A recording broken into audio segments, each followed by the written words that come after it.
Do you know how we got this gospel? Do you know the disciples? Let's begin from disciples. The disciples of Jesus. Do you know how most of them died for spreading the gospel? Some were bisected with a saw. They were cut into two halves because of the gospel. Some, like John, they went several attempts to kill. He was dipped at one point inside the boiling oil pot.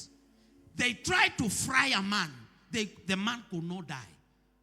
They exiled him to the it's called what? Potmos. He went into an island where there is no life, where there is no man, so that he will die there.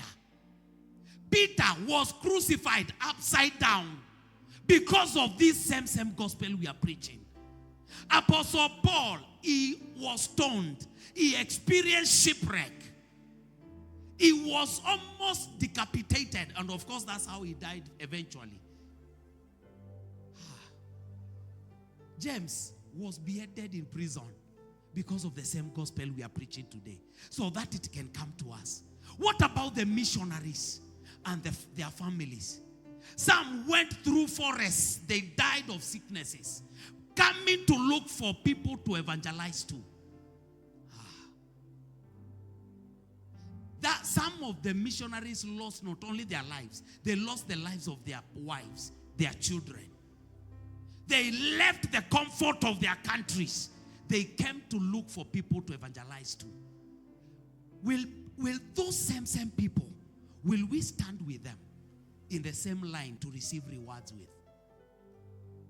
You and Apostle Paul, where will you stand? You and Peter who died, where will you stand? What about the martyrs that are being killed every day because of standing for their faith? Will you still stand with them and say, I deserve to be given a crown for spreading the gospel? Whose life have you touched that Apostle Paul can say, my death was not in vain? Whose life have you touched that Jesus can say, my death in that cross was not in vain? Who have you touched with the gospel? Sometimes they say, when it is free, it is despised. Men despise free things. If you give somebody a free car, they can misuse it anyhowly because they don't know the pain of purchasing a car.